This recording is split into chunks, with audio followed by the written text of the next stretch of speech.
السلام علیکم. Programme news lounge کے ساتھ میں ہوں عرفانہ سعید. پروگرام کا آغاز اللہ تبارک و تعالیٰ کے بابرکت نام سے. بسم اللہ الرحمن الرحیم. انہوں نے کہا اے شعیب تیری اکثر باتیں تو ہماری سمجھ میں ہی نہیں آتی اور ہم تو تجھے اپنے اندر بہت کمزور پاتے ہیں. اگر تیرے قبیلے کا خیال نہ ہوتا تو ہم تجھے سنسار کر دیتے اور ہم تجھے کوئی حیثیت والی ہستی ہی نہیں لگتے. انہوں نے جواب دیا کہ اے میری قوم کے لوگوں، کیا تمہارے نزدیک میرے قبیلے کے لوگ اللہ سے بھی زیادہ ذی عزت ہیں کہ تم اسے پسے پوش ڈال رہے ہو؟ یقیناً میرا رب جو کچھ تم کر رہے ہو سب کو گھیرے ہوئے ہے. سورہ ہود کی آیت نمبر 91 اور 92. پروگرام کا باقاعدہ آغاز کریں گے نوائے وقت ٹوڈے سے.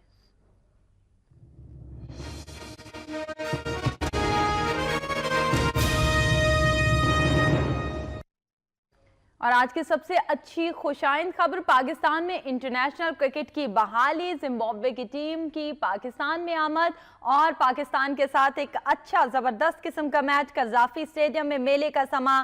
لاہور سمیت ملک بھر میں جوش. دہشت گردی کو شکست دے دی، یہ کہنا ہے شائقین کرکٹ کا. زندہ دلانے لاہور بلا شبہ ہمیشہ سے جو دہشت گردی کے خلاف جاری جنگ ہے اس میں سینہ سپر رہے ہیں اور ایک بار پھر سے زندہ دلانے لاہور نے ویلکم کر کے زمبابوے کی ٹیم کو یہ بات ثابت کر دی ہے. 6 برس سے زائد عرصے بعد قذافی اسٹیڈیم لاہور سے شاندار آغاز. پاکستان میں بین الاقوامی کرکٹ بحال. زمبابوے پہلا T20 ہار گیا. اگر مجموعی طور پر فتوحات کی شرح دیکھی جائے تو زمبابوے کی پاکستان سے ویسے بھی کچھ کم ہی دکھائی دیتی ہے. کچھ سیاسی میدان کی بات کریں گے. میاں نواز شریف کا یہ کہنا ہے کہ ہائی کورٹ نے نواز شریف کو نااہل قرار دینے کی درخواست 24 سال بعد ناقابل سماعت قرار دے کر خارج کر دی ہے. جبکہ دہشت گردی کے حوالے سے میاں نواز شریف کے بیان سے بھی آپ کو آگاہ کریں. وہ یہ کہتے ہیں کہ آخری دہشت گرد کے خاتمے تک جنگ جاری رہے گی. سعودی عرب مسجد میں خودکش دھماکہ، 21 نمازی جاں بحق، 70 زخمی. داعش نے ذمہ داری قبول کر لی، پاکستان کی مذمت. یہ ہیں آج کی اہم خبریں. اسی حوالے سے ہم بات کریں گے. ہمارے ساتھ اسٹوڈیوز میں موجود ہیں سینئر تجزیہ کار دلاور چودھری صاحب. دلاور چودھری صاحب آپ کو خوش آمدید کہوں گی پروگرام میں. اور آغاز ہم کریں گے T20 کے ساتھ. آپ کو مبارکباد پیش کروں گی انٹرنیشنل کرکٹ کی بحالی کی بھی اور پاکستان کی جیت کی بھی. بالکل صحیح بات ہے عرفانہ. یہ ایک بہت بڑا موقع ہے کہ ہمارے یہاں تقریباً 6.25 سال کے بعد جو ہے وہ بین الاقوامی کرکٹ واپس آئی ہے اور اس کا سمبلزم جو ہے یہ بڑا گہرا ہے. بڑے گہرے اثرات ہیں کیونکہ ہم ٹیررزم کے ساتھ نبرد آزما ہیں. ایک بڑی طویل جنگ لڑ رہے ہیں، بڑی طویل عرصے سے لڑ رہے ہیں اور ابھی کافی عرصہ ہمیں یہ لڑنی پڑے گی. تو اس صورتحال میں ہمیں جو کانفیڈنس میئرز ہیں، کانفیڈنس لیولز ہیں قوم کے، ان کو بھی مینٹین رکھنا ہے اور دنیا کو بھی یہ دکھانا ہے کہ ہم جو ہیں وہ ایک ذمہ دار قوم ہیں اور ہم بڑے اچھی طرح اپنے جو چیلنجز ہیں ان کا مقابلہ کرنا جانتے ہیں.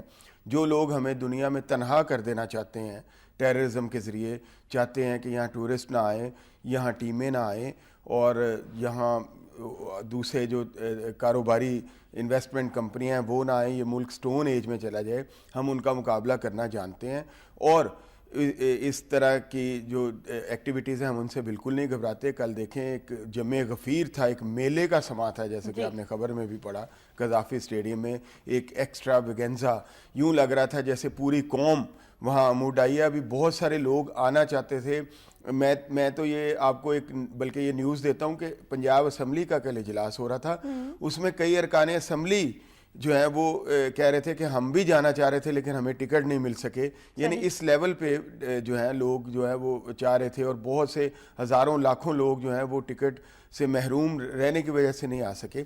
تو یہ ایک بہت اچھا مطلب اس کا سمبلزم جو ہے، اس کا یہ جو امپیکٹ ہے یہ بہت اچھا ہے. اس سے ایک قوم کے اندر ایک جو وار آن ٹیرر ہے اس کے حوالے سے آئے گا. ایک دیکھیں نا، ہم نے یہ کیا ہم ہر چیز کو بند کرتے چلے گئے کہ ٹیررزم کا خطرہ ہے، پریڈ نہیں ہونی چاہیے، ٹیررزم کا خطرہ ہے، فلاں چیز کو نہیں ہونا چاہیے، فلاں چیز جو ہے انڈورز میں چلی جائے. کئی پلوں کے، کئی اہم انفراسٹرکچرز جو جس کے افتتاح تھے، ہمارے لیڈرز اس کو بند کمروں میں ہی افتتاح کرتے رہے، ایوان صدر میں افتتاح ہوتے رہے. تو یہ جو آرمی چیف آئے ہیں یہ انہوں نے بڑے بولڈ سٹیپس لیے ہیں. 7 سال کے بعد آپ دیکھیں نا ہمارے یہاں پریڈ بھی دوبارہ ہوئی ہے پریڈ ایونیو میں، اور اب اس کے بعد یہ جو ہے اس کا کریڈٹ زمبابوے کی ٹیم کو انتہا درجے کا ان کو سیلیوٹ کرنا چاہیے کہ انہوں نے جو ہے جبکہ اس ملک کو کئی جو قومیں ہیں جیسے انڈیا ہے وہ چاہتے ہیں کہ ہم علیحدہ بالکل تنہائی ہو جائیں، تو اس موقع پہ وہ آئے ہیں، انہوں نے اپنے جو خطرات ہیں وہ بھی مول لیے ہیں اور ساری ان کو کہا بھی گیا. دیکھیں آئی سی سی نے بھی تعاون کرنے سے انکار کیا، اپنے آفیشلز نہیں بھیجے، لیکن اس کے باوجود زمبابوے نے جو ہے وہ ایک بڑی کمٹمنٹ جو ہے نبھائی ہے، اور اسے ان کے اناؤنسمنٹ سے 2-3 دن پہلے جو کراچی کا جو ایونٹ ہوا بس میں فائرنگ، اس کے باوجود انہوں نے اپنی کمٹمنٹ نبھائی ہے اور آئے ہیں. تو میں سمجھتا ہوں کہ اگر ہم اپنے کانفیڈنس کے ساتھ ساتھ ان کو بھی ہم جتنا ٹریبیوٹ پیش کریں، وہ ہمارے واقعی اس مشکل کے ساتھی ہیں. صحیح. مطلب آپ 2 صورتوں میں ہی کسی کو یاد رکھ سکتے ہو، وہ جو مشکل میں کام آئے اور وہ جو مشکل میں ساتھ چھوڑ جائے. زمبابوے ٹیم ان حالات میں، ہاں جی، ہمارے ساتھ ان حالات میں کھڑی ہوئی ہے جن حالات میں کوئی بھی یہاں پر آنا پسند نہیں کرتا ہے. اور ابھی ریسنٹلی جو سانحہ نلتر ہوا اس کے بعد تو بہت ہی زیادہ صورتحال جو ہے وہ پیچیدہ دکھائی دے رہی تھی، لیکن اس کے باوجود ایک بولڈ سٹیپ تھا جو زمبابوے ٹیم کی جانب سے لیا گیا. بلا شبہ یہ خوش آئندہ اور ہم ان کو اپنے محسنوں میں ضرور شمار کریں گے.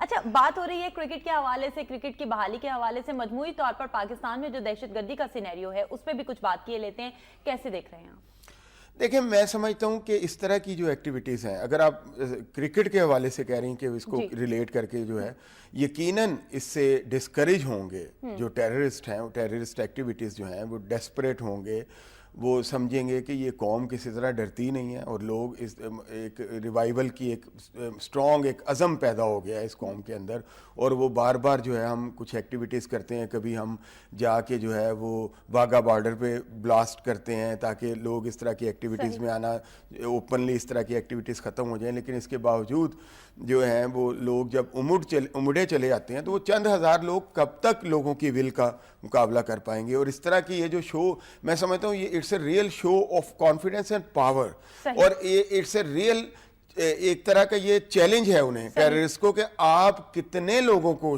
شہید کرو گے. یہاں تو ہم لوگ جو ہیں وہ ہر گھر میں اب ایک امنگ ہے کہ ہم جو ہے وہ آگے بڑھیں گے اور اپنے ملک کو ہر طرح کی مینس سے جو ہے وہ پاک کریں گے. تو یہ بڑا اچھا، میں تو پہلے ہی عرض کر چکا کہ اس کا بڑا اچھا سمبولک ایفیکٹ بھی اور ایز اے ٹوٹل ایک بڑا اچھا امپیکٹ ہوگا. اور دوسری آپ والی بات کہ ہم اپنے دوستوں کو، اور اس سلسلے میں آپ کو ایک بات اور بتاتا چلوں، زمبابوے کے آفیشلز کو کسی نے کہا کہ آپ کیوں جا رہے ہیں پاکستان، تو انہوں نے کہا کہ کسی نے تو کہ اچھا کوئی سٹیپ لینا ہے کہ کوئی نہ کوئی تو آئے جو یہ جمود توڑے کہ پاکستان میں جو ہے انٹرنیشنل کرکٹ ختم ہو گئی ہے. تو ہم نے سوچا کیوں نہ یہ تاریخ میں ہم اپنا نام لکھوائیں کہ ایک ملک ٹیررزم کے خلاف جو ہے وہ لڑ رہا ہے، اور اس کو سپورٹ کرنے کے لیے جو ٹیم سب سے پہلے آئی جب ختم ہو گیا یہ سلسلہ وہاں پہ، تو سب سے پہلے جو ٹیم آئی وہ ہم تھے. کیوں نہ یہ تاریخ میں ہم اپنا نام لکھائیں. تو یہ ان کا بھی جذبہ جو ہے یہ اس اعتبار سے بھی قابل قدر، بہت خوشائند ہے اور قابل تعریف بھی ہے. اچھا، ہم بات کریں اگر army chief general Raheel Sharif کے بیان کی، ان کا یہ کہنا تھا کہ قوم کی سپورٹ کے بغیر فوج کچھ نہیں کر سکتی ہے. دہشت گردی کے خلاف جو جنگ لڑ رہے ہیں، ہمیں قوم کی بھرپور حمایت چاہیے. آپ کو لگتا ہے کہ یہ قوم کی حمایت کا ایک والہانہ نہ صرف ثبوت تھا بلکہ انہوں نے عملی مظاہرہ پیش کیا ہے اس قسم کی ایکٹیویٹی میں سرگرم ہو کے؟ بالکل. دیکھیں، اٹس اے 2-way ٹریفک کہ آپ کے آفیشل لیول پہ آپ نے ایفرٹس کی، زمبابوے کو لے آئے، سارا کچھ ہے، لیکن عوام کو تو آپ نہیں لا سکتے تھے خود سے. بالکل ٹھیک. عوام، لیکن اس کو عوام نے آپ کی اس ایفرٹ کو، پی سی بی نے اگر یہ ایفرٹ کی وہ کامیاب ہوئی. زمبابوے والوں کا بھی بہت بہت شکریہ، تھینک یو زمبابوے، ہمیں یہ کہنا چاہیے. تو اس کے باوجود جب تک عوام کی اس میں پارٹیسپیشن نہ ہوتی، میں سمجھتا ہوں کہ جب زمبابوے کی ٹیم نے اتنا رش دیکھا ہوگا، اتنا کراؤڈ دیکھا ہوگا، اتنا چیئرنگ کراؤڈ، اتنا کرکٹ فرینڈلی کراؤڈ، اتنا 27,000 سے زیادہ لوگ جو جن کو خوش نصیب جنہیں ٹکٹ مل سکے اور وہ اندر چلے گئے، اور جب انہوں نے اپنے ارد گرد اتنے لوگ دیکھے ہوں گے تو ایک وقت میں انہوں نے بھی یہ جو اگر کبھی ان کے ذہن میں کوئی تھوڑا سا یہ آیا ہوگا کہ ہم نے شاید کوئی غلط فیصلہ تو نہیں کر لیا، تو اس کو بھی انہوں نے، میرا خیال ہے کہ انہوں نے کہا ہوگا کہ نہیں، ہمارا جو فیصلہ تھا بالکل ٹھیک تھا. کتنی اس میں قوم کے اندر کتنا لیولی ہوڈ ہے، کتنا یہ آگے بڑھ کے جینا جانتی ہے اور کتنا فرینڈلی. دیکھیں، جو سب سے اچھی بات یہ تھی کہ اس کل کے کرکٹ گراؤنڈ میں قذافی اسٹیڈیم میں Zimbabwe welcome to Zimbabwe to Pakistan اس طرح کے بینرز کی ایک لاتعداد لوگ تھے جو اس طرح کے بینرز لے کے چل رہے تھے. تو یہ کتنا مطلب ہم نے بھی ان کو بہت اچھا جو رسپانس دیا ہے. تو میں سمجھتا ہوں کہ یہ ساری چیزیں جو ہیں یہ مل کے ایک ہیلدی سائن ہے اور اس سے یقیناً ہیلدی ایکٹیویٹیز کو آگے بڑھانے میں بالکل ٹھیک. ہیلدی سائن کے ساتھ ساتھ ایک بہت خوبصورت چیز جو ہم نے کرکٹ کے میدان میں دیکھی وہ ایک نو بیاہتا دولہا بھی وہاں پر موجود تھا. سرفراز احمد کی ابھی شادی ہوئی اور 2 دن کے بعد ہی وہ T20 کرکٹ کھیل رہے تھے. تو اس کو آپ کیسے دیکھ رہے ہیں؟ قوم کے لیے ایک اچھا پیغام. این گراؤنڈ کے اندر موجود تھے, نہ صرف یہ کہ اسٹیڈیم میں تھے بلکہ کھیل رہے تھے, ون آف دی پلیئرز. تو اچھی بات ہے, انہوں نے بھی سوچا کہ جب زمبابوے کی ٹیم یہاں آ سکتی ہے ہمارے لیے اور ہمارے اتنے لاکھوں ہزاروں لوگ جو ہیں وہ آ سکتے ہیں, تو پھر مجھے بھی اگر شادی کے 2 دن بعد جانا پڑ سکتا ہے, میں سمجھتا ہوں تو کوئی حرج نہیں ہے. تو انہوں نے ایک اچھا جیسچر دیا, اگرچہ کہ 2 بڑے آسان سٹیمپ جو ہیں وہ انہوں نے چھوڑ دیے جو کہ اچھی بات نہیں تھی, لیکن بہرحال ایک اچھا جیسچر تھا یہ بھی. میں یہاں پہ آپ نے بڑی اچھی ایک بات کی کہ قوم کا کیا رسپانس ہے. قوم نے ہمیشہ ٹیررزم کے خلاف اپنا واضح ورڈکٹ دیا اور واضح رسپانس دیا. یہی وجہ ہے کہ اب کوئی بھی سیاسی پارٹی یہ بات نہیں کرتی کہ ہم نے, جیسے مسلم لیگ نون کہتی تھی کہ ہم مذاکرات کرنے ہیں, وہ ان کو پتہ چل گیا کیا کرنا ہے. اسی طرح جیسے تحریک انصاف کہتی تھی کہ ہم دفتر تک کھولنے کے لیے تیار ہیں, ان کو بھی پتہ چل گیا ہے کہ کیا ہے, کیسے نپٹنا ہے ساری چیزوں سے. تو قوم نے تو بڑا اچھا رسپانس دیا, لیکن بدقسمتی سے ہمارے پولیٹیشنز جو ہیں وہ اس کو صحیح طرح رسپانس نہیں کر رہے. آپ یہ دیکھیں کہ ہم نے جب اے پی ایس کا واقعہ ہوا آرمی پبلک اسکول کا, تو اس کے بعد ہم نے بڑا سرگرمی دکھانے کی کوشش کی. ہماری حکومت نے بڑا آگے بڑھ کے ہم یہ کر دیں گے, بڑے پولیٹیکل ول ظاہر کرنے کے بیانات دیے. لیکن کیا ہوا, وہ 20 نکاتی ایکشن پلان ابھی تک شیلف میں ایک فائل کی شکل میں پڑا ہے, اس کو آپ پریکٹیکل شیپ نہیں دے سکے. جبکہ ان میں سے 19 نکات میں سمجھتا ہوں وہی پرانے تھے, ان پر لیجسلیشن بھی موجود ہے, سارا کچھ موجود ہے کہ جناب آپ وال چاکنگ پہ اتنی سزا, لاؤڈ سپیکر کا استعمال غلط نہیں ہونے دیں گے, مدارس کو جو ہے وہ ریگولیٹ کیا جائے گا, ان کی فنڈنگ کو, اور نام بدل کر جو کلعدم ڈیفنکٹ جو آرگنائزیشنز ہیں, جو بینڈ آؤٹ فٹس ہیں, ان کو by changing the name they would not be allowed to enter in the mainstream again. تو یہ ساری باتیں اسی طرح ہو رہی ہیں, اور ہماری حکومت جو ہے وہ اسی طرح جو ہے وہ صرف باتیں کر کے کہ ہم آخری دہشت گرد کا بھی پیچھا کریں گے, پتہ نہیں یہ کہاں پیچھا کرنے چلے گئے ہیں کہ واپس ہی نہیں آ رہے. جبکہ سارا کا سارا جو برڈنائز کیا ہوا ہے وہ فوج کو کیا ہوا ہے. میں سمجھتا ہوں کہ اس کو آرمی چیف نے, آپ نے ان کے جس اسٹیٹمنٹ کا حوالہ دیا اس میں یہ بھی کہا تھا کہ پولیٹیکل ول اب بہت ضروری ہے. بالکل ٹھیک, سیاسی فیصلوں کا وقت آ گیا. یہ کہنا تھا کہ اب جو سیاسی قیادت ہے وہ کسی حد تک سنجیدہ ہو رہی ہے, کچھ سیاسی ماحول بنتا ہوا دکھائی دے رہا ہے, یعنی ابھی کچھ ہو رہی ہے, کچھ بنتا ہوا دکھائی دے رہا ہے. تو ابھی یہ سیاسی ماحول بنانے کے چکر میں, جبکہ گورنمنٹ کو سیاسی جماعتوں سے بھی آگے بڑھ کے ایکٹیویٹیز کرنی چاہیے. میں بڑی بدقسمتی ہے ہماری کہ بڑی ان ایکٹیو قسم کی گورنمنٹ ہے, بڑی ہٹ دھرم قسم کی گورنمنٹ ہے. 4-5 لوگ ہیں جن میں سے جن کی ایبلٹیز پہ بھی میں سمجھتا ہوں کہ ایک سوالیہ نشان ہے, وہ اس گورنمنٹ کو رن کر رہے ہیں, چاہے وہ وزیر ہوں یا انہیں وزارت سے ہٹا بھی دیا جائے. صوبے میں بھی یہی حال ہے, مرکز میں بھی یہی حال ہے, اور 5-7 جو ہے وہ جرنلسٹ رکھے ہوئے ہیں جو پہلے جو اس طرح جو ہے وہ گورنمنٹ کو تھوڑا سا تنقید کر کے تو آخری کلابے جو ملاتے ہیں وہ بڑے بہت بڑے نجات دہندہ آ گئے ہمارے ملک میں کر کے اس پر تان توڑ دیتے ہیں. تو اس طرح کام نہیں چلے گا. ہمیں گورنمنٹ کو تھوڑی سی جو ہے اس کو عقل مندی کے ساتھ آگے بڑھنا پڑے گا, اس کو بڑی عقل کے ساتھ دیکھنا پڑے گا. ہمیں بڑے بڑے گمبھیر مسائل کا سامنا ہے, اور آپ اسی طرح کے روایتی انداز میں لگے ہوئے ہیں کہ اپنے وہ نیپوٹزم کہ ایک بندہ ہے, ایک وزیر ہے, وہ آپ کا رشتہ دار ہے, آپ نے اس کو 52 کمیٹیوں کا سربراہ مقرر کر دیا. کیا خدا کا خوف کریں کہ وہ 52 ایک ہفتے میں بھی ایک کمیٹی کا اجلاس بلائے تو ایک سال میں وہ 52 کمیٹیوں کے اجلاس جو ہے نہیں کر سکتا ایک مرتبہ بھی.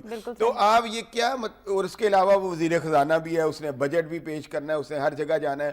جہاں آپ کے کوئی پولیٹیکل پرابلمز آتی ہیں, جہاں آپ کو مذاکرات کرنے ہوتے ہیں, تحریک انصاف ہے یا کوئی ہے, آپ وہاں بھی ان کو بھیج دیتے ہیں. زرداری صاحب کوئی پولیٹیکل پارٹیز کو بلاتے ہیں, وہاں بھی وہ صاحب جا رہے ہوتے ہیں. تو یہ 4-5 لوگوں کی جو کابینہ ہے اور 4-5 جرنلسٹ کی جو جو خوشامدانہ سہارے ہیں یہ ان سے زیادہ دیر تک آپ کی کریڈیبلٹی قائم نہیں رہ سکتی.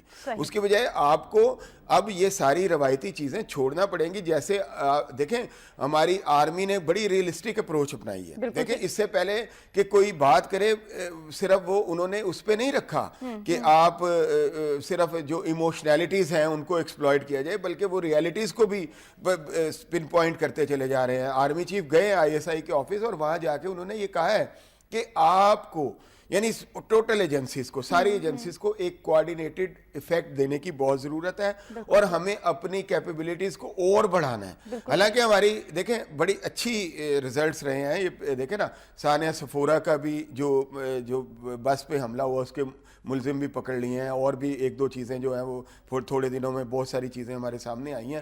اس کے باوجود انہوں نے کہا this is not enough because what we are dealing with is not normal, it's not traditional. We must have some out of the box جو امپلیمنٹیشنز جو ہیں وہ ہونی چاہیے. تو کتنی پریکٹیکل بات ہے. اور اس کے مقابلے پہ کیا ہوتا ہے جی, 5 دن کی جو حکومت ہے وفاقی جو 2 دن لاہور میں کاٹتی ہے, 5 دن جو ہے وہ اسلام آباد میں ہوتی ہے, وہ بھی کبھی ہوتی ہے کبھی نہیں ہوتی. تو اس طرح تو ساری صورتحال نہیں چلے گی. آپ مطلب ایک یا 2 آدمیوں کے سہارے ساری باتیں آپ یہ کہتے رہیں جی فلاں نے ریلوے بہت اچھا کر دیا, جی شاباش, فلاں نے خزانہ بہت اچھا کر دیا, فلاں نے یہ کر دیا, فلاں نے وہ کر دیا. آپ خود اس طرح کی تعریفیں کر کے اپنی کریڈیبلٹی کو اور اپنی پاپولیرٹی کو مینٹین نہیں رکھ سکتے. اچھا, اگر ہم بات کریں انڈیویجولی اس طرح سے اداروں کے چلنے کی, تو یہ اداروں کا چلنا اور ان کا کسی حد تک ہمیں سٹیبل دکھنا کہاں تک اپنا کردار ادا کرتا ہوا نظر آتا ہے, یہ کیا کہتے ہیں آپ اس بات میں؟ دیکھیں بات یہ ہے کہ جہاں تک ہمارے جو فورسز ہیں, پہلے تو ہم ان پہ بات کریں نا, میں سمجھتا ہوں کہ وہ بڑے پروفیشنل انداز میں آگے بڑھ رہے ہیں. پہلے ان پہ کچھ تحفظات ریزرویشنز ہو سکتے ہیں, مشرف نے بہت غلط یوز کیا اور بڑا برا کیا, لیکن اب صورتحال میں سمجھتا ہوں سالڈ ٹوٹل آن پروفیشنل بیسس بڑی اچھی بات ہے. ہمارے جو جوڈیشل انسٹیٹیوشنز ہیں ان میں جو پولیٹیکل ایلیمنٹ مطلب بہت زیادہ پولیٹیکل شور جو تھا سابق چیف جسٹس صاحب مچاتے تھے, بہت بڑی بات ریمارکس بڑے دیتے تھے اور کام جو ہیں وہ اتنے بڑے نہیں ہوتے. چلیں مطلب یہ میری رائے ہے. تو وہ اب اس سے یہ ہے کہ اب اتنا وہ خام خواہ کا پولیٹیکل جوڈیشلزم جو ہے وہ اب نہیں ہے, یہ بھی اچھی بات ہے.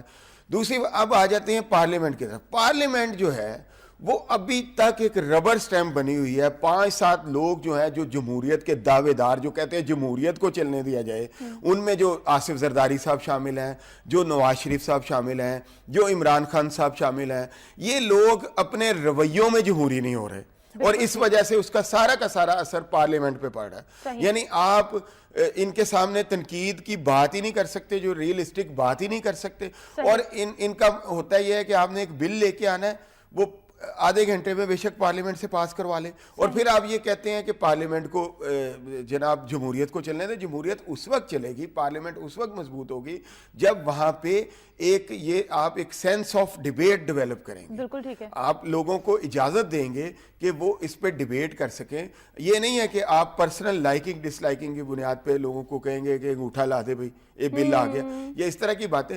تو اب اس وقت جو ادارہ ساتھ کمیونیکیٹ نہیں کر رہا وہ میں سمجھتا ہوں پوری طرح جو ایکٹیو نہیں ہے, جو ابھی تک جس کا تاثر ربر سٹیمپ والا ہے وہ پارلیمنٹ ہے. اور پارلیمنٹ ہی حکومت کی بنیاد ہے, یہ حکومت پارلیمنٹ سے ہی بنتی ہے. تو اس وجہ سے حکومت جس طرح کی پارلیمنٹ کو چاہتی ہے, حکومت خود اپنے رویوں میں بھی اسی طرح کی ہے, جس کی وجہ سے وہ باقی اداروں کے ساتھ کمیونیکیٹ نہیں کر رہے. بالکل ٹھیک ہے. یہ تو بات ہو گئی سیاست کے میدان کے حوالے سے. 1-2 اور ابھی موضوعات سیاست کے ہی حوالے سے ہیں اور 1-2 اور ابھی اہم ہیں, ان کی طرف جائیں گے. لیکن ایک جو ہم بات کر رہے تھے دہشت گردی کے حوالے سے کہ پاکستان کو تو دہشت گردی کا سامنا ہے ہی ہے. اب اگر مجموعی طور پر اگر ہم دہشت گردی کے سینیریو کو دیکھیں تو یہ ہمیں سعودی عرب میں بھی پھیلتا ہوا دکھائی دے رہا ہے. کل کا ہونے والا خودکش دھماکہ سعودی عرب کا آپ کیسے دیکھ رہے ہیں؟ 21 افراد جہاں بحق ہوئے ہیں اس دھماکے میں. سعودی عرب جیسے پرامن ملک کو جہاں پر لوگ اپنی دکانیں اپنے کاروبار کھلے چھوڑتے ہیں اور نمازوں کی ادائیگی کے لیے جاتے ہیں, وہ صوم و صلات کے پابند ہیں, اگر ایسے ممالک میں داعش جیسی تنظیمیں آ کے ذمہ داری قبول کر رہی ہیں اور دہشت گردی کر رہی ہیں, تو ہم مجموعی طور پر دنیا کے حالات کو کہاں جاتے ہوئے دیکھ رہے ہیں؟ دیکھیں عمرانہ, جب بات ہے کہ یہ کہا جاتا تھا کہ سعودی عرب کو کیا خطرہ ہے, اور آپ کے وزیر دفاع صاحب نے بھی جو پتہ نہیں, مجھے نہیں پتا کیسے انہوں نے بول دیا بات, انہوں نے بھی فرما دیا سعودی عرب کو کوئی خطرہ نہیں. ہم اس وقت بھی کہہ رہے تھے کہ سعودی عرب کو خطرہ ہے. اس کے کیوں خطرہ ہے؟ ایک طرف اگر حوثی ایلیمنٹس ہیں, اگر اس کے اتنے طویل بارڈر پہ یمن کے ساتھ, تو عراق کے اوپر, اس کے بارڈر کے اوپر داعش بیٹھی ہوئی ہے جو بڑی انفلوئنشل, جس کے پاس پیسے بھی ہیں, بجٹس بھی ہیں, وسائل بھی ہیں, آئل رچ جو ایریاز ہیں, فیلڈز ہیں, وہ ان پہ قابض ہے, وہ بڑا اس کے پاس سب کچھ ہے. تو اس لیے اس تناظر میں دیکھا جائے کہ سعودی عرب کو خطرہ ہے. میں یہ کہہ رہا تھا کہ اس حوالے سے سعودی عرب کو بھی اور ایران کو بھی اپنے تعلقات کو پھر سے ایک نظر ثانی کی ضرورت ہے. ان کو اس کو ری تھنکنگ کی ضرورت ہے کہ وہ جو انقلاب ایران سے جو سلسلہ شروع ہوا ایک رائیولری کا, اور بڑھتا چلا گیا, اور ایک دوسرے کے بارڈرز پہ کبھی عراق کو عربوں نے جو ہے وہ ایران کے خلاف جو ہے 10 سالہ جنگ میں الجھا دیا اور ایران کو اس کے ساتھ الجھا دیا. کبھی ایران نے دیکھا کہ حوثیز کے ذریعے وہ ایک پریشر پوائنٹ کریٹ کر سکتے ہیں بارڈر کے اوپر سعودی عرب کے. تو یہ باتیں اس وقت مناسب تھیں جب داعش وغیرہ والی چیزیں نہیں تھیں, یا دوسرے جو ویسٹرن ڈیزائنز موجود نہیں تھے کہ یہاں پہ انریسٹ کو بڑھایا جائے. میں سمجھتا ہوں یہ ویسٹرن ڈیزائن ہے, امریکنز بھی یہ چاہتے ہیں. تو یہ کیوں چاہتے ہیں کہ ڈیٹیل بات ہے, اس پر ہم اکثر بات کر چکے ہیں. تو اس تناظر میں ان کو وزٹ کرنا چاہیے اپنے ریلیشنز کو, ایران کو بھی اور سعودی عرب کو, کیونکہ داعش جو ہے, دیکھیں اگر یمن میں لڑائی پھیلے گی یا یمن کی لڑائی پھیلے گی اور اس میں بہت ساری فورس جو will put Iran into that and Saudi Arab into that, who will be the benefited of that? Naturally Daesh, ISIS will be the beneficiary of that. تو کیوں؟ اور یہ دونوں کا مشترکہ دشمن, آپ کو پتا ہے وہ تو پریکٹیکلی اس کے ساتھ لڑ رہے ہیں ایرانینز. تو اس سارے سینیریو میں ان کو اپنی اس ریلیشنز کو جو ہے وہ 2014-2015 کے سینیریو میں پیچھے باتوں کو بھلا کے ان کو ری وزٹ کر کے یہ ساری چیزوں کو دیکھنا چاہیے کہ ہمیں اپنے بارڈرز کو کیسے سیکیور کرنا ہے, اس ایریے کو کیسے سیکیور کرنا ہے. اچھا, اب ایریا کو سیکیور کرنے کی بات آ گئی, بارڈر کو سیکیور کرنے کی بات آ گئی, اور ہم جو بات کر رہے تھے کہ الٹیمیٹلی بینیفٹ جو ہے وہ جس کا ہے وہ ہمیں نظر آ رہا ہے. آپ کو نہیں لگتا ہے کہ یہ آپسی چپکلیش, آپس کی لڑائی, اب اگر ہم پاکستان کے اندرونی حالات کو دیکھیں ان کو بھی مد نظر رکھتے ہوئے, پھر اگر ہم دیگر اسلامی ممالک کے آپسی تعلقات کو دیکھیں تو ان کو بھی مد نظر رکھتے ہوئے, آپ کو نہیں لگتا ہے کہ امت مسلمہ کبھی بھی ایک پلیٹ فارم پہ اکٹھی ہو ہی نہیں سکی ہے, ایک امت, ایک قوم, ایک بنیاد بن ہی نہیں سکی ہے, اور یہی وجہ ہے کہ دوسری تیسری قوتوں کو موقع ملتا ہے درمیان میں آنے کا؟ دیکھیں بات یہ ہے کہ آپ ابھی ایک بات اور بھی ہمیں دیکھنی چاہیے اس میں. بالکل امت مسلمہ اکٹھی رہی بھی ہے ماضی میں, ایسی بات نہیں ہے. بڑے جو ہیں وہ گلوبل پاور رہی ہے امت کی. اوٹومنز تھے, عباسڈ سے, ٹھیک ہے نا, یہ امید سے, یہ کیا تھے, اور ایون ہمارے جو خلافت راشدہ کے لوگ جو معزز ہمارے صحابہ کرام تھے, وہ سارے کے سارے یہ سپر پاورز تھے اور اکٹھے تھے امت مسلمہ. پہلی بات. اب یہ 200-400 سال سے جو سلسلہ شروع ہوا ہے, یا 100-200 سال سے, ٹھیک ہے, آپ اس کو لیٹسٹ اپنے کم از کم اپنے بینیفٹس میں تو دیکھیں نا. ہر ملک کے کسی کے ساتھ, ایران کے ساتھ سعودی عرب کے ساتھ ایران کے کلیشز ہیں, آئیڈیالوجیز نہیں ملتی, جی ہماری یہ ہے فلاں ہے, ٹھیک ہے. آپ ایک تو جو میں نے بات کی داعش والی, کہ آپ اس کو کامن اینیمی کے پوائنٹ آف ویو سے دیکھیں تو آپ کو پتہ چلے گا یہ آپ کے انٹرسٹ میں ہے اس کو ری وزٹ کرنا, اس طرح آپ اکٹھے ہوں. دوسرا یہ ہے کہ امت مسلمہ کے پاس اب یہ سارے ملک اکٹھے ہو بھی جائیں تو it will take a lot of time, کیونکہ ویسٹرن ڈیزائنز جو لوگوں کے, دیکھیں ایک دو طرح کی دنیایں ہیں. ایک دنیا ہمیں نظر آتی ہے ڈپلومیسی کی دنیا, بڑی پیار والی, محبت والی, انسانی حقوق کی. ایک انڈر دی کارپیٹ ایک انڈر ورلڈ ہے جس میں انٹریگنگ ورلڈ ہے, جس میں انٹریگز ہوتی ہیں, جو اسپائنگ, ایک دوسرے کے تختے الٹے جاتے ہیں, اسپائنگ جو ہیں ایجنسیز ہیں, سارا کچھ ہوتا ہے. تو اس میں آپ کو میں کہنا یہ چاہ رہا ہوں کہ آپ کو اس سارے تناظر میں جو ہے, آپ اگر ہم اس وقت امت مسلمہ ایک پلیٹ فارم پہ آئے بھی تو ان کو چاہیے, ان کو بڑا وقت لگے گا اس کو, جو ریئلسٹک بات ہے.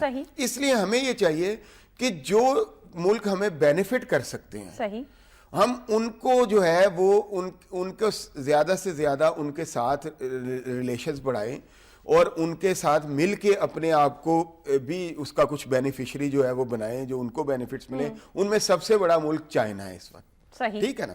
اب مڈل ایسٹ میں جو کچھ ہو رہا ہے وہ چائنا کے لیے, اب اس کے لیے ہمیں کیا کرنا پڑے گا, ہمیں common point of common interest جو ہے وہ ڈھونڈنے پڑیں گے.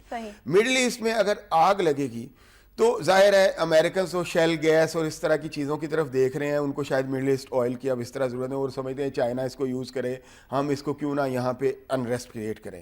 سینٹرل ایشیا ہے, وہاں رشیا اور چائنا وہ بھی آئل رچ کنٹریز ہیں, اسٹیٹس ہیں, ان کو وہ چائنا اور رشیا یوز کریں, کیوں نہ ہم ان کو بھی خراب کریں, یوکرائن والے مسئلے کریٹ کریں, وہاں بھی انریسٹ کریٹ کریں. دوسری بات یہ ہے کہ ساؤتھ ایشیا ہے, اس میں ارد گرد چائنا کے ارد گرد رشیا کے ارد گرد اگر انریسٹ ہوگی تو یہ جس بھی بڑے ملک کے گرد اگر انریسٹ ہوتا ہے تو وہ بڑا مشکل ہوتا ہے, اس کو ایک اپ لفٹنگ کے لیے بڑا مشکل ہو جاتا ہے گلوبل پاور کے فارم میں آنا. تو یہ ساری common point of common interest ہے. تو ہمیں اس صورت میں مسلم ممالک کو یہ چاہیے کہ ان کے بھی کامن انٹرسٹ کے پوائنٹس ہیں اور چائنا کے بھی کامن انٹرسٹ کے پوائنٹس ہیں, تو ان کو ملا کے ایک نئے طرح کا الائنس میں سمجھتا ہوں آ جانا چاہیے. اور اس میں آپ کو جو ہے وہ اب یو ایس ایس آر نہیں ہے, اب رشیا ہے, وہ بھی آپ کو میں سمجھتا ہوں کہ اس میں اس کا بھی فلی سپورٹیو رول آپ کو نظر آئے گا. لیکن اس کے لیے ہم دم بڑا بھرتے ہیں چائنا پاکستان دوستی کا, لیکن ہوتا کیا ہے, ہوتا یہ ہے کہ ہمارے دوست ہمارے اندر سے کانشیس رہتے ہیں کہ کہاں پہ ہم جو ہے وہ امریکن فیور میں ٹلٹ کر جائیں اور کہاں پہ ہم ان کو ڈاج کر جائیں. اسی وجہ سے پیوٹن ابھی تک پاکستان نہیں آ سکے, 2 مرتبہ ان کا دورہ جو ہے وہ شیڈول ہو کے ختم ہو چکا ہے. وجہ یہی ہے کہ وہ چاہتے ہیں کہ ہم بھی جب کھل کے سامنے آئیں تو آپ بھی پھر ذرا اپنی فورن پالیسی کو جو ہے وہ اپنے انٹرسٹ میں لے کے آئیں. تو یہ اگر چیزیں ہو جائیں تو میں سمجھتا ہوں یہ اسلامک ورلڈ کو بھی بڑا بینیفٹ کرے. اچھا, اسلامک ورلڈ کی بھی بات ہو گئی اور ہم نے عالمی منظرنامے کے حوالے سے بھی ایک جو ہے وہ جامع ڈسکشن کر لی. اگر بات کریں ہم پاکستان کے اندرونی حالات کی, کچھ تھوڑی سی اقتصادی راہداری کے حوالے سے بات کر لیتے ہیں. منصوبہ پھر التوا کا شکار دکھائی دے رہا ہے کیونکہ اس پہ تحفظات ایک بار پھر سے نظر آ رہے ہیں. اے پی سی 28 مئی کو طلب کر لی گئی ہے. کیسے دیکھ رہے ہیں, کتنی اے پی سیز بلائیں گے, کب جا کے ہمارے حق میں فیصلے ہونا, عوام کے حق میں فیصلے ہونا, ترقیاتی منصوبے شروع ہونا جو ہے وہ آغاز کریں گے؟ دیکھیں بات یہ ہے کہ اگر کوئی لیڈر یہ سمجھتے ہیں کہ وہ اس طرح رکاوٹیں ڈال کے اپنی سیاست چمکا لیں گے یا کوئی ہو جائے گا, تو یہ ان دی لانگر پرسپیکٹو یہ ان کے لیے بھی نقصان دہ ہوگا, اس ملک کے لیے بھی نقصان دہ ہوگا. اگر آپ کو یہ کہا جا رہا ہے کہ راہداری کا کوئی نقشہ تبدیل نہیں ہوا, یا تو آپ اس کے کوئی لے کے آئیں نا, جو سالڈ ایویڈنسز جو ہیں وہ لے کے آئیں اس کی بنیاد پہ. اگر آپ 28 کو نہیں لاتے تو پھر آپ کو ماننا چاہیے, اور یہ پہلا سٹیپ ہوگا. ابھی بہت ساری اصلاحات کرنا باقی ہیں, ابھی کئی اکنامک اصلاحات ہیں, کئی جو سٹرکچرل اداروں کی اصلاحات ہیں. دیکھیں نا, ریلوے کی اصلاحات ہیں. اگر ہمارے یہاں کول سے جو ہے وہ بجلی لینی ہے اور چائنیز کول استعمال کرنا ہے, اس کو کراچی سے اٹھا کے لانا ہے, تو ابھی بڑی سٹرکچرل اصلاحات ریفارمز کرنی ہے. تو اگر پہلے سٹیپ پہ ہی آپ اس کو کالا باغ ڈیم بنانے کی کوشش کریں گے تو میں سمجھتا ہوں کہ آپ بالکل اس ملک کی خدمت نہیں کریں گے. پٹی ہوئی سیاست مت کریں, اور آؤٹ آف انوسینس, میں یہ نہیں کہتا جان بوجھ کے, کسی کے ہاتھوں میں کھیلنے کی کوشش نہ کریں. یہ راہداری منصوبہ جو ہے یہ آپ دیکھیں, امریکنز ہمیں بڑا کہتے ہیں, دوست ہیں, اور اکثر ان کے ایڈز وغیرہ بھی چلتے ہیں. ٹھیک ہے, بہت سی انویسٹمنٹ ہوگی, لیکن انہوں نے کبھی یہاں پہ انفراسٹرکچرل انویسٹمنٹ نہیں کی اس طرح. اگر اس ملک میں مجھ سے پوچھیں تو اگر انفراسٹرکچرل انویسٹمنٹ ہوئی ہے تو 1960 میں یو ایس ایس آر نے کی ہے, یا اس کے بعد یہ راہداری کی شکل میں ہمیں نظر آئے گی, جس میں سب بینیفٹ. بالکل ٹھیک ہو گیا. چل صاحب, اس پہ ہم مزید بات کریں گے. ہمارے ساتھ ایک کالر ہے سعودی عرب سے, محمد ایوب صاحب. السلام علیکم ایوب صاحب. وعلیکم السلام جی. عرفانہ کیسی ہیں آپ؟ اللہ کا شکر جی, فرمائیے. جی فرمانا یہ ہے کہ بس پاکستان کے وزیر اعظم نواز شریف صاحب کو ایک بات کہیے کہ یہ جو ہمارے قوموں میں بٹا ہوا ہے, ہم اس کو ایک قوم میں بس پرو دے پورے ملک کو. یہ بلوچ اور یہ پختون, پنجابی, یہ سب ختم ہونا چاہیے. بالکل ٹھیک ہے جی, بہت شکریہ. ہمارے خیال میں وزیر اعظم صاحب کام کرنا چاہتے ہیں, ان کو کام کرنے کا مطلب ہنر بھی آتا ہے، لیکن یہ ہنر تھوڑا آزمائے. جی ٹھیک ہے، بہت شکریہ کال کرنے کا محمد ایوب صاحب. بہت اچھا پیغام آپ نے دیا کہ ہمیں بلوچ، سندھی اور پنجابی کے اس سے نکلنا ہوگا، اس لڑائی کو ختم کرنا ہوگا. لسانی بنیادوں پر، صوبائیت کی بنیادوں پر ہمیں یہ سارے معاملات ایک طرف رکھ کے پاکستان کا سوچنا ہوگا. یہی بات ہو رہی تھی ہمارے سیاستدانوں کے حوالے سے کہ تحفظات کا ہر منصوبے پہ اظہار کر دیا جاتا ہے. اس کی کیا وجوہات ہیں؟ جب ایک فیصلہ قوم کے حق میں جا رہا ہے، آپ کو دکھائی دے رہا ہے کہ قوم کے مفاد میں کچھ فیصلے ہو رہے ہیں اور اس سے ڈائریکٹ جو بینیفیشری ہے وہ قوم ہی ہے، تو پھر آپ اپنی رائے کو مقدم کیوں رکھتے ہیں؟ وہی پیٹی پولیٹیکل ایشوز جو ہم پرانے، جس کی بنیاد پہ ہم سمجھ کچھ جو گراؤنڈز ہیں وہ کنسیڈ کر لیں گے یا کچھ آگے بڑھ جائیں گے اور پولیٹیکل مائلیج جو ہے وہ کور ہو جائے گی. تو اس طرح کے ہتھ کنڈے جو ہیں، میرا خیال ہے یہ قوم کے لیے، قوم کو کیا دیا ہے ان لوگوں نے ابھی تک؟ یہی صرف باتیں، پالیٹکس، جو اس طرح ہر چیز پہ تنقید کر دینا اور اس کو مطلب تنقید کی. دیکھیں، ایک ہیلدی ڈیبیٹ ہونی چاہیے، ایک ہیلدی ڈیبیٹ سے کوئی انکار نہیں کرتا، لیکن اگر آپ یہ کہیں کہ کالا باغ ڈیم نہیں بننا چاہیے کیونکہ ہماری سیاست اس پہ ڈیپینڈ کرتی ہے، تو یہ ایک بری بات ہے. یا اگر آپ یہ کہیں کہ راہداری اگر آ گئی ہم اس میں رکھنے نہیں ڈالیں گے تو یہ تو بڑا مسئلہ ہو جائے گا. لوگ تو جہاں سے یہ اکنامک کوریڈور گزرے گی، ظاہر ہے یہ لوگوں کو اویئر کرتی چلی جائے گی، اور اویئرنیس کے تو ہم دشمن ہیں. تو ہم اس کو کسی نہ کسی طریقے سے ہم اس کو کنٹرول کریں، قابو کریں. یا یہ سوچ ہے یا کیا سوچ ہے، جو بھی سوچ ہے، یہ قوم کے مفاد میں بالکل نہیں ہے. اور نواز شریف صاحب کو چاہیے، ایک ہمارے کالر نے ان کو بڑا اچھا مشورہ دیا ہے، لیکن اس سے پہلے انہیں چاہیے کہ وہ 4-5 اپنے لوگوں سے آگے بڑھ کے دیکھیں، اور جو ریئل ٹیلنٹ ہے جو کہ ان کے لیے سپورٹیو ہو سکتا ہے اس کو تلاش کرنے کی کوشش کریں. یہ نہیں ہے کہ صرف 4 یا 5 یا 6 صحافیوں پہ اور 5-7 وزیروں پہ تکیہ کر کے بیٹھ جائیں. دنیا اس سے آگے بھی ہے، اور وہ جب ملک کے مفاد میں جب یہ سوچیں گے تو جب ملک پہ مفاد، دیکھیں لیڈرشپ جو ہے اس کو یہ کرنے کی ضرورت نہیں ہے کہ ایک بلوچی کو بلائے، ایک پٹھان کو بلائے، ایک پنجابی کو اور ایک سندھی کو بلا کے کہہ دے تم بھائی ہو، بلکہ ایکٹس، بالکل ٹھیک، ایکشن جو ہیں وہ that must be louder than your words. تو جب آپ کے اندر ایک عزم نظر آئے گا کہ آپ کچھ کرنا چاہتے ہیں قوم کے لیے، ملک کے لیے، تو یہ قوم آٹومیٹکلی اکٹھی ہوتی چلی جائے گی.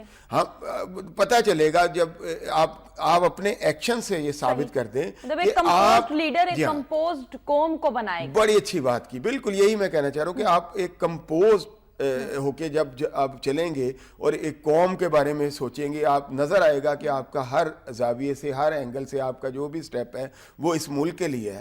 تو میں نہیں سمجھتا کہ پھر کوئی آپ کے آگے بول سکے کہ یہ راہداری آپ نے ایسے کر دیا، اس کو آپ کو کوئی، آپ کے منصوبوں کو بھی کوئی ایکسپلائٹ کر سکے اور قوم کو بھی تقسیم کر سکے. جب لیڈر جو ہے وہ ایک ہو کے کھڑا ہوگا قوم کے لیے تو پھر اس کو کوئی تقسیم نہیں کر سکتا. صحیح.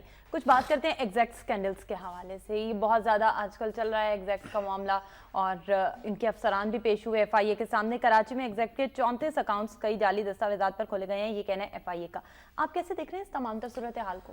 دیکھیں، پہلی بات تو یہ ہے کہ جو نیو یارک ٹائمز نے اسٹوری جو بریک کی ہے، اور ایگزیکٹ کا کہنا ہے، جو ابھی تک کی جو میری انفارمیشن ہے کہ ہم ان پر دعویٰ نہیں کریں گے، تو یہ بڑی عجیب سی بات ہے. اگر آپ سمجھتے ہیں کہ آپ ٹھیک ہیں تو سب سے پہلے آپ کو یقیناً ان کے اوپر دعویٰ کرنا چاہیے. آپ ان کو کورٹ میں لے کے جائیں کہ آپ نے ہماری پریسٹیج کو world over, not only in one country اور اندر، بلکہ پوری دنیا میں آپ نے ہمیں بدنام کیا ہے. کیوں بدنام کیا جبکہ ہم اس طرح نہیں ہیں. دوسری بات یہ ہے کہ اگر ایگزیکٹ کے بہت سارے اکاؤنٹ، جیسا کہ ایف آئی اے نے کل عدالت میں بتایا ہے، تو اس کے بعد میرا خیال ہے مرحلہ یہ شروع ہونا چاہیے، جو کہ میں لیگل پوائنٹ آف ویو سے بات کر رہا ہوں، وہ یہ ہے کہ آپ جو ہے وہ وارنٹ حاصل کریں اور گرفتاریاں پھر شروع کریں کہ یہ کیوں اس طرح ہوا کہ آپ نے فیک نیمز کے ساتھ. آپ کو پتہ ہے کہ اکاؤنٹس جو ہیں اس کے اوپر وار آن ٹیرر کے بعد کتنا بڑا چیک رکھا گیا،